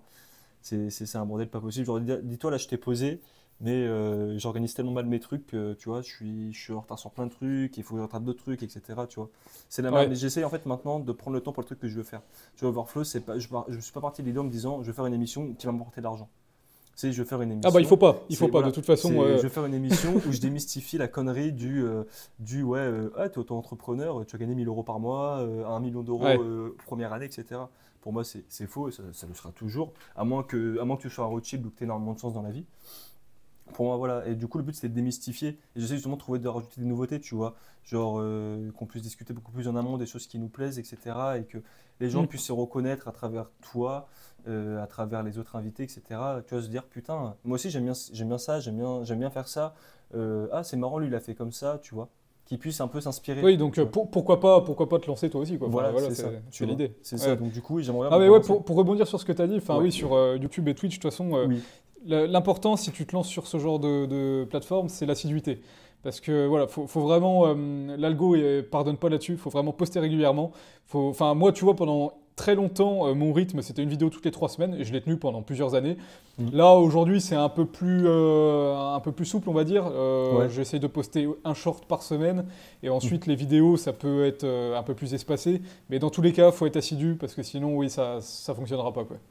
Oui, clairement. Ça, c'est sûr. De toute façon, ça a toujours été comme ça. Peu importe le truc, hein. Il y a juste TikTok pour lequel c'est vraiment aléatoire. Je Oui, comprends. ouais. J'avais réussi à décoder l'algorithme en début 2018 quand ça venait de sortir. Je comprenais un peu le système de fonctionnement, mais là, je suis perdu. Ah non, mais moi c'est pareil, hein. J'ai une TikTok, période. enfin, je comprends pas. Puis, le truc, c'est que moi j'ai tendance à comparer avec YouTube parce que Mm. je poste mes shorts sur les deux plateformes. Mm. Et le fonctionnement est totalement différent Oui. parce qu'un short qui va bider entre guillemets sur YouTube, qui va faire que 5-6 000 vues, il peut en faire 30 000 sur TikTok, tu vois, Voilà, alors que tu c'est vois. exactement le même contenu, quoi. Oui, voilà, tu vois, c'est exactement c'est ça que je comprends pas. Genre, en parallèle, pour la petite histoire, en août dernier, j'ai lancé un compte TikTok qui traite de nostalgie, tu vois. Et je m'étais mis une assiduité monstre de tous les jours poster un truc. Ouais. Tous les jours, du lundi au dimanche, poster. Et il y avait des trucs qui fonctionnaient, des trucs qui fonctionnaient pas. Et par exemple, j'ai une vidéo, attends, je vais regarder vite fait. Attends, j'ai TikTok sur la tablette. Attends, je regarde vite fait pour te donner un peu des chiffres. Ouais. Non, désolé, parce que la tablette n'est pas faite du tout pour TikTok, il y a tout qui bug. Enfin, je sais même pas pourquoi elle est faite cette tablette, vraiment. Nostalgia Forever, voilà. J'ai un compte du coup qui traite de nostalgie que j'ai un peu laissé à l'abandon parce que j'ai des problèmes d'organisation, parce que je m'organise super mal. Ouais. Par exemple, j'ai posté des vidéos, ça fait entre. Par exemple, ça varie, tu vois, la journée 1 a fait 455 vues, celle d'après a fait 9439 vues, alors que c'est la même chose. Genre vraiment, c'est la même chose. C'est les jeux les plus vendus sur PlayStation 3. La partie 1, 455 vues. La partie 2, 9439 vues. Bah attends, Tu vois. si je reprends mon TikTok, moi, attends, tac. Alors c'est pareil, en fait je reposte mes shorts, donc Attendez, je regarde. il y en a un, genre sur YouTube, il a fait 240 000 vues, je crois, un truc comme ça. Sur TikTok, il a fait 555 vues. Ah ouais, tu vois, c'est complètement aléatoire. Mais ça, j'ai du mal à le comprendre. J'ai du Bah mal à ouais, comprendre, je comprends pas, c'est pareil. Puis là, par contre, c'est- enfin, je sais pas pourquoi, là, j'ai l'impression d'être sur une tendance. Là, ça fait plusieurs shorts qui passent les 10 000 vues, Ouais, ouais, mais je vois ça. je sais pas pourquoi. Enfin, je comprends pas. Je fais pas d'efforts en plus ou quoi, je sais pas. Bah écoute, tant mieux, profite de la mise en avant, hein. Oui, bah carrément, ouais, je continue d'en poster un par semaine, et puis après, je laisse vivre, et puis si ça doit percer, ça percera, quoi. Oui, voilà, moi de même, il faut juste que je me poste un peu plus dessus. Mais voilà, en fait, faut que je revoie toute l'organisation de mon travail parce qu'en ce moment, c'est compliqué. J'ai du mal à Ouais. jongler parce que je m'organise super mal. En fait, Ah, ça, de toute façon, c'est primordial, l'organisation. Enfin, comme je te disais, moi, voilà, toutes mes journées sont pas millimétrées, mais presque. Mm. Et je sais qu'il faut que je fasse ça tel jour, tel jour, tel jour. Et au moins, voilà, ça me donne un cadre. Et puis, comme ça, je progresse un peu plus vite, quoi. Bah oui, bah de toute façon, c'est toujours comme ça, même dans la vie de tous les jours. De toute façon, il faut avoir une assiduité et certaines choses, etc. où il faut se poser et se dire, bon, là, faut le faire. Parce que si. Ah, bah, carrément, ouais. Attends, je regarde juste parce que je me suis un peu perdu là-dessus. Voilà. Ok, bah du coup, voilà, pour la parenthèse, pour la parenthèse de 40 minutes sur la question. Ouais, mais Petite parenthèse. c'est très bien, mais alors du coup, autre question dans le même registre, hein, t'inquiète pas, on s'envole pas. Du coup, je sais que t'es énormément impacté par la culture internet. On pouvait le voir sur tes premières vidéos, etc. Avec les stickers, etc. On va pas dire les noms, mais tu m'as compris. Qu'on peut voir aussi pareil sur le Discord. Est-ce que du coup, t'as du coup des films ou des musiques ou même de la culture en général internet qui t'inspirent et genre comment ça influence en fait ton travail ou ta créativité en général dans la vie de tous les jours, que ce soit sur YouTube ou que ce soit dans ton travail. Alors, ça fait bizarre à dire, mais je me trouve pas forcément influencé. Mhm. Parce que les trucs que je regarde, c'est pas du tout des trucs que je fais moi de mon côté. Enfin, en gros, tiens, je vais prendre mon fil d'abonnement pour te donner un exemple. Vas-y. Puis comme ça va te donner une idée des autres trucs, de mes autres hobbies. Ça fera une bonne transition avec la suite. En gros, si je reprends mon fil d'abonnement, j'ai de la veille technique, j'ai des vidéos de développeurs, ce genre de choses sur des langages. Mhm. où ça me permet de me tenir à jour un peu, voilà, donc ça c'est pour le taf. Ensuite j'ai des vidéos un peu d'histoire, mais pas forcément sur des jeux vidéo. Je sais pas si tu connais la chaîne Fern, F-E-R-N. Ça me dit un truc, ça traite de quoi? C'est une nouvelle chaîne, hein, enfin c'est relativement récent, et ils font des mini-documentaires d'entre 10 et 20 minutes sur des sujets qui sont vachement intéressants. Là, leur dernier, c'est sur des ados qui avaient hacké la CIA et tout, et je trouve, enfin, c'est des histoires vachement intéressantes Ah à oui, chaque fois. c'est Contenu Rica. Ouais, c'est ça, ouais. De toute façon, j'ai quasiment zéro abonnement français, hein. Je regarde quasiment que de l'américain ou de l'anglais. Ok. Et sinon, à part ça, j'ai aussi des youtubeurs tireurs, parce que moi, je fais pas mal de tirs sportifs aussi. Donc, tu vois, j'ai ce genre de choses-là. Enfin, c'est vraiment un spectre très large Ouais. et pas du tout ce que je fais moi, en fait. Donc, je suis pas vraiment influencé par ce que je regarde et voilà. Ok, ouais, donc c'est juste Je fais vraiment ce qui me T'arrives plaît. à faire la corrélation du coup entre les deux. Oui, ouais. Enfin, bon, oui, de toute façon, oui, bah oui, c'est sûr que quand tu passes de Fern. Bah, après, c'est vrai qu'il y a un léger rapport si vraiment faut chercher dans le film, mais voilà. C'est vrai que pour le coup, t'es pas du tout dedans, tu manges pas. Ah non, non, moi, en fait, j'ai plusieurs hobbies et Oui, voilà, du coup, je regarde des trucs en fonction de ces Ouais. hobbies-là, mais ils ont pas forcément des liens très clairs. Ouais, tu, Quoi. tu consommes pas ce que tu produis, quoi. Ah non, non, pas du tout. Ok, ok. Et donc, du coup, est-ce que du coup, hormis du coup ta culture web, est-ce que tu as des films ou des livres, du coup, ou de la musique que tu écoutes en général qui t'inspirent, du coup, vis-à-vis de ta vie de tous les jours? Alors, je réfléchis. En fait, j'aurais tendance à dire que ça va être par période. Tu sais, des fois, enfin, tu as peut-être déjà vécu, mais Mhm. tu es dans une série, puis du coup, forcément, ça va changer un peu ta manière voilà, Ouais. de penser, de réfléchir à certains trucs. Mais après, là, tu vois, je te dis, en ce moment, je regarde pas grand-chose. Mhm. Bah, du coup, non, j'ai rien qui me vient en tête. Mhm. Par contre, voilà, des fois, quand je regardais soit du Breaking Bad, soit des trucs comme ça, bah, Mhm. forcément, tu penses un peu différemment à certains aspects Oui. de la vie et tout, et voilà. Mais non, là, actuellement, non, vraiment, Bah, je suis en roue libre. tu me fais penser, justement, tu me dis que tu recherchais une série. Il y a une série que j'ai regardée il y a pas longtemps, une série française qui s'appelle Stalk, avec. Alors, j'ai oublié son nom, je suis désolé, parce que je sais qu'il y en a qui aiment beaucoup, celui qui joue Coin-Coin dans les tuches. Le jeune. Attends, je vais regarder ça. Stalk, tu m'as Stalk, dit? c'est une série française qui est produite par France Télévisions.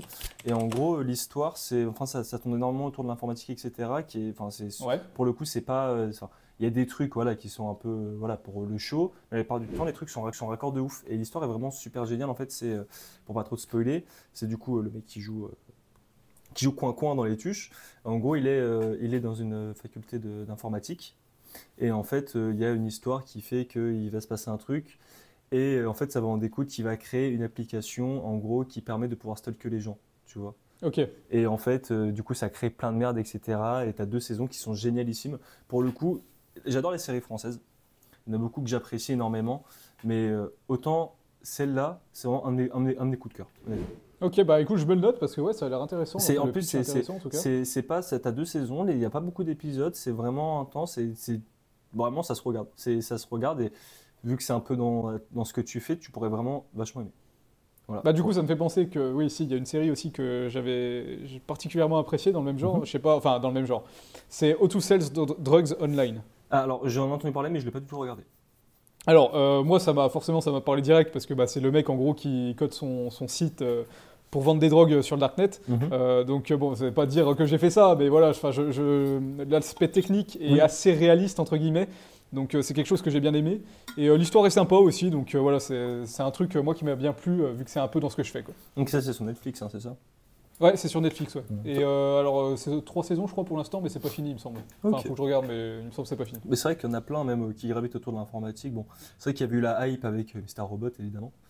Mais Que j'ai regardé aussi. J'ai pas fini Mr. Robot, je me suis arrêté à la saison 2 quand il est. Alors la saison 2 pour moi c'est la moins bonne. Elle met pas mal de temps à démarrer. Par contre, les saisons d'après sont vraiment génialissimes. Enfin, genre, sans te spoiler, à un moment il y a un épisode où il y a une ligne de dialogue dans tout l'épisode. c'est Et génial. en fait, je m'en suis même pas rendu compte avant la fin, tu vois. Genre, c'est juste à un moment j'ai lu un commentaire d'un truc sur Reddit qui a dit putain mais ils ont réussi à faire un épisode sans parler. Et je dis mais oui c'est vrai. Et je m'en suis même pas rendu compte. Bah, oui, de toute façon, Tu vois, la les- mise en scène et les- tout, c'est excellent. Et enfin, quand j'ai vu ça, j'étais choqué. Quoi. Je me dis, c'est la seule série que j'ai vue où ils font ça et ça passe bien. Bah, clairement, de toute façon, c'est ça, c'est ce genre de série, c'est vraiment quand tu sens qu'il y a vraiment de la passion derrière. Tu sens qu'il y a vraiment un vrai Ah oui, travail et que ouais. C'est pas de la série, c'est vraiment on fait de la série, mais on est sérieux. C'est de la série sérieuse. Bah, puis l'aspect technique dans Mister Robot, c'est pareil. Il y a quelques trucs qui sont légèrement exagérés, Oui, mais bien dans sûr. l'ensemble, c'est plutôt réaliste quand même. Oui, Ce bah, qu'ils utilisent et tout, c'est plutôt réaliste. oui, bah, comme je sais pas si tu vois, mais au début de l'épisode, ils disent en association avec Anonymous, machin bidule. Ça, je sais pas, je pense pour la documentation, mais c'est vrai que voilà, il y a certains trucs, c'est pour le show, c'est normal. Ça reste aussi, il faut que ça reste présentable. Mais c'est vrai Mm. que la plupart des choses sont relatives. Relative, ça se dit? Je sais pas, parce que je sais qu'en anglais c'est relative, mais en gros là, ça reste relativement proche en fait de la réalité. Ah oui, oui, non, mais carrément. Il y a certaines attaques qui font, par exemple, pour une voiture à distance et tout, ce genre d'attaque existe vraiment, tu vois. Oui, bien sûr. Et donc et la manière dont ils attaquent est assez réaliste. Donc non, c'est vraiment une série là-dessus que j'ai bien aimé. Ouais. Ok. Ok, bah du coup, nickel. Si tu veux rajouter d'autres trucs, si tu as des recommandations de musique, de son, n'hésite pas à les dire tout de suite. Alors musique son, non pas trop parce que c'est pareil, j'écoute vraiment de tout et n'importe Mhm. quoi, puis ça change tout le temps. Ouais. Non, ouais, non, c'est bon pour moi. Ok.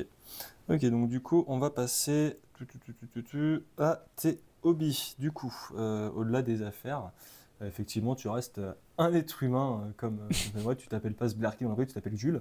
Donc du C'est coup, vrai. tu as des passions et des hobbies. Et donc du coup, ma question, tu t'en doutes, quelles sont tes passions ou tes hobbies et comment ça peut influencer ton approche envers ton travail ou ta prise de décision? Alors il y en a pas mal, il y en a plusieurs. Alors bon, pour commencer, je suis pompier à côté de tout, à Ok. côté de voilà, ma vie professionnelle. Donc j'ai commencé les jeunes sapeurs-pompiers quand j'avais 12 ans. Je fais 4 ans de jeune sapeur-pompier, j'ai passé mon brevet, ensuite j'ai fait pompier à part entière. Donc j'ai commencé en 2016, donc là ça fait un petit moment quand même, 8 ans, ouais, Mhm. bientôt 10. Donc voilà, ça c'est un truc où bah, ça m'a vraiment apporté pas mal de choses, surtout la phase jeune sapeur-pompier durant mon adolescence, parce que du coup c'est vraiment un esprit, ça te donne un esprit de camaraderie que tu retrouves pas ailleurs. J'ai fait quelques sports en club, ce genre de choses, mais vraiment ce que j'ai trouvé aux pompiers, j'ai jamais retrouvé ailleurs. Bon, il y a des fois c'était un peu dur, mais c'était pas non plus l'armée ou le bagne, quoi. Ouais. Mais voilà, il y avait une discipline, tu vois, qui te donne un cadre. Et il y avait aussi une entraide, parce que forcément on était tous ensemble dans la section. Et ça m'a propulsé vers le haut. Ça m'a vraiment aidé, pas à me sortir de la merde, mais enfin voilà, ça m'a donné un côté un peu extraverti que j'avais pas forcément avant, ce genre de choses. Donc ça, c'est vraiment quelque chose qui m'a bien aidé dans la vie, surtout quand j'étais plus jeune. Et du coup, bah, au quotidien, forcément, ça apporte toujours pas mal de côtés bénéfiques, hein, voilà, rien que les formations secourisme. Enfin, aujourd'hui, voilà, je connais tous les gestes, etc. Donc ça peut toujours être utile. Tu sais jamais quand. On espère Mhm. que tu t'en serviras jamais, mais voilà, ça peut toujours être utile. Oui, bien sûr. Et du coup, bah, à côté de ça, je fais aussi pas mal de bricolage.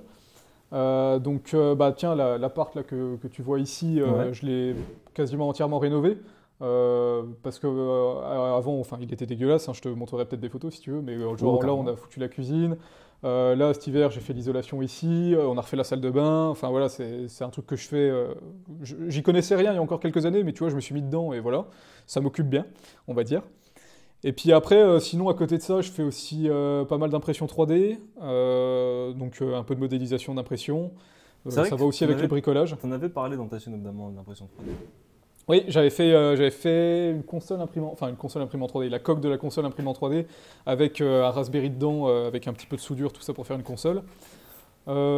Sinon, après, à part ça, que je réfléchisse, bon, c'est déjà pas mal, mais Oh, c'est déjà énorme. ah bah si, bah puis le tir aussi, ce que j'ai dit, ouais, le tir sportif, voilà, j'en fais pas mal aussi. Donc, Ok, donc t'es polyvalent voilà. quoi. T'as vraiment Ah un oui, oui, oui. éventail complet Ah de puis, compétences. enfin, comme tu vois, il n'y a pas trop de rapport entre tout, hein, c'est Oui, bah voilà. oui, bah c'est bien, ça reste des compétences utiles.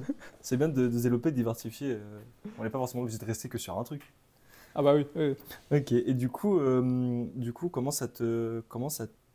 général, comment ça t'imbrique en fait? Ça t'impacte en fait dans ton travail ou dans ton entreprise, etc. Alors, dans l'entreprise et le travail, en fait, vu que c'est vachement séparé, ça m'impacte pas trop, mais le Mhm. truc, c'est que bah, souvent, j'aimerais bien avoir plus de temps pour ces hobbies, que j'ai pas Mhm. forcément, tu vois. Ouais, Surtout quand je suis en période de rush, là que je te parlais, là, le truc qu'on va livrer lundi prochain, il y a une grosse période de rush là, sur ouais. le dernier mois, et j'ai dû mettre pas mal de trucs de côté, j'avais plus le temps de jouer, j'avais plus le temps de regarder des séries, Mhm. j'avais plus le temps de rien faire. Ouais. Donc c'est un équilibre à trouver que bah, pour l'instant, je peux m'améliorer encore dessus, je pense. Ok. Rien que, tu vois, depuis que je me suis lancé, j'ai pas pris de vacances. Ouais. Enfin, parce que aussi, c'est aussi parce que je culpabilise si jamais je bosse pas, tu vois, c'est aussi moi qui Ouais. dois travailler un peu là-dessus. Mais voilà, si je devais faire une critique, c'est que ouais, faudrait que j'équilibre un peu mieux tout ça, quoi. Ok. Ok, ok. Donc du coup, on va arriver vers la fin, parce que mine de rien, on est déjà à 53 minutes et c'est passé beaucoup plus Ah vite oui? que la première partie. Le temps passe vite quand on s'amuse, hein. Alors du coup, je vais te demander si tu souhaites donner trois conseils aux personnes qui débutent dans ton domaine d'activité ou dans l'entrepreneuriat en général. Est-ce que tu as des conseils à donner, pas forcément quelque chose de précis ou même juste généraliste? Alors, bah, oui, oui, j'ai des conseils. Alors, bon, déjà, le premier, c'est lancez-vous. N'attendez pas, lancez-vous. Voilà, comme je l'ai dit tout à l'heure, faut se lancer. Au pire, vous échouez, c'est pas grave, faut se lancer quand même parce que sinon vous allez regretter toute votre vie. Et ensuite, bon, il y a des conseils plus concernant YouTube. Donc, alors YouTube, comme je l'ai dit avant, faut être assidu, voilà, faut avoir un rythme. Pas forcément un rythme élevé, comme je l'ai dit moi avant, je faisais une vidéo toutes les 3 semaines, c'est pas élevé. Mais ça permet de tenir un rythme quand même. Et surtout, faut faire quelque chose qu'on aime. Parce que ce qui va se passer, si vous faites du YouTube, c'est que vous allez faire une vidéo, vous allez passer un temps monstre dessus, et elle va bider. Et vous saurez pas pourquoi. Et ça arrive à tout le monde. Sauf que le truc, c'est que si c'est en plus un sujet sur que vous n'avez pas aimé travailler, vous allez juste vous dégoûter du truc. Donc en fait, ce qu'il faut faire, c'est faire des vidéos pour le fun, des vidéos qu'on aime. Si ça marche, tant mieux. Si ça marche pas, tant pis. Au moins, vous avez kiffé votre vie en faisant la vidéo. Et en continuant comme ça, vous allez finir par percer. Voilà, c'est un domaine que vous aimez, vous allez forcément trouver des gens qui sont aussi intéressés là-dedans, et ça va finir par fonctionner. Et surtout aussi, il ne faut pas non plus se lancer avec la rentabilité en tête, parce que bah, aujourd'hui, gagner de l'argent sur YouTube, c'est compliqué. Enfin, même moi, avec ma chaîne là, je me dégage un complément de salaire, mais je me dégage pas un salaire. Je pourrais pas en vivre avec 40 000 abonnés, donc faut quand même, voilà, faut pas espérer en vivre tout de suite, ni même en vivre tout court. Faut juste faire ça pour le fun, et puis voilà. Et du coup, d'un autre côté, donc pour tout ce qui est entrepreneur, voilà, micro-entreprise, tout ça. Donc faut se lancer et faut pas hésiter voilà, à en parler autour de vous. Ça dépend aussi de votre domaine d'activité, mais moi je sais que je fonctionne beaucoup au bouche à oreille et c'est vraiment ce qui fonctionne le mieux comme manière de prospecter et de se faire des clients. Donc faut en parler autour de vous, faut voilà, se faire de bonnes relations, se créer un réseau, c'est vachement important. Et si vous avez la possibilité, comme moi, c'est de continuer à avoir un emploi stable pendant que vous, enfin, comment dire, pendant que vous construisez votre réseau à côté pour l'auto-entreprise. Moi, j'ai créé ma micro-entreprise en janvier 2022 et je suis resté encore 1 an et demi dans la boîte dans laquelle je faisais mon CDI avant de me lancer. Et ça m'a permis justement d'avoir un peu plus de stabilité parce que bah, si je m'étais lancé en janvier 2022, je me serais éclaté par terre en fait. J'avais pas de réseau, j'avais pas de clients, j'avais rien. Alors que voilà, là du coup, ça m'a donné le temps de me construire et du coup, enfin, l'envol était beaucoup plus simple que si j'avais commencé directement. Ok, nickel. Bah écoute, merci pour tout pour ces conseils.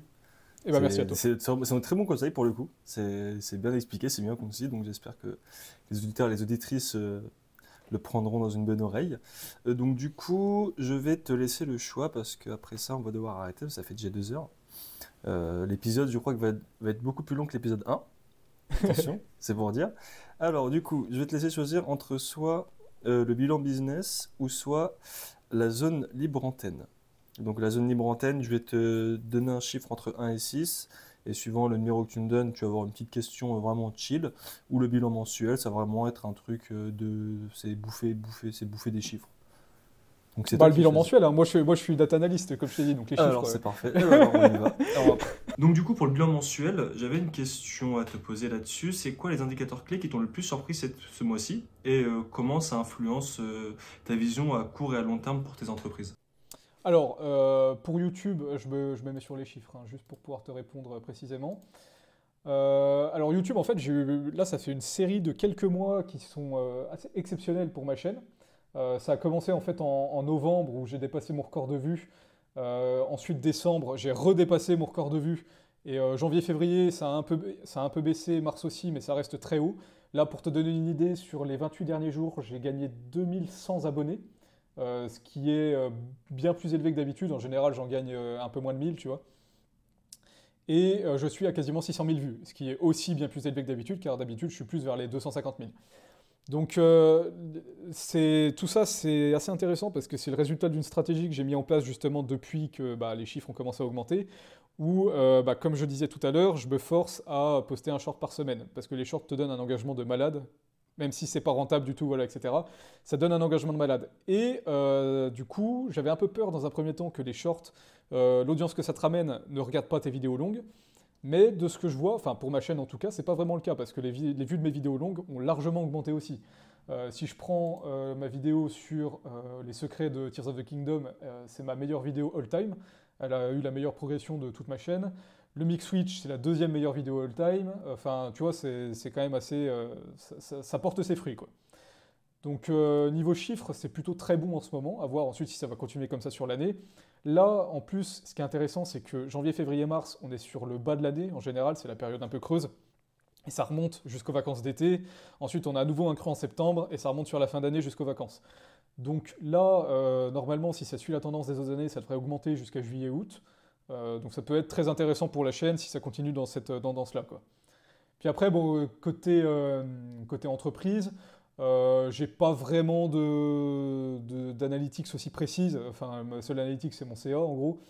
Et là, ça se positionne plutôt bien. Là, sur... Attends, je te reprends mon logiciel de facture. Voilà, là, en gros, depuis le début de l'année, donc j'ai facturé les mois de janvier-février, je suis à 7000 balles de CA.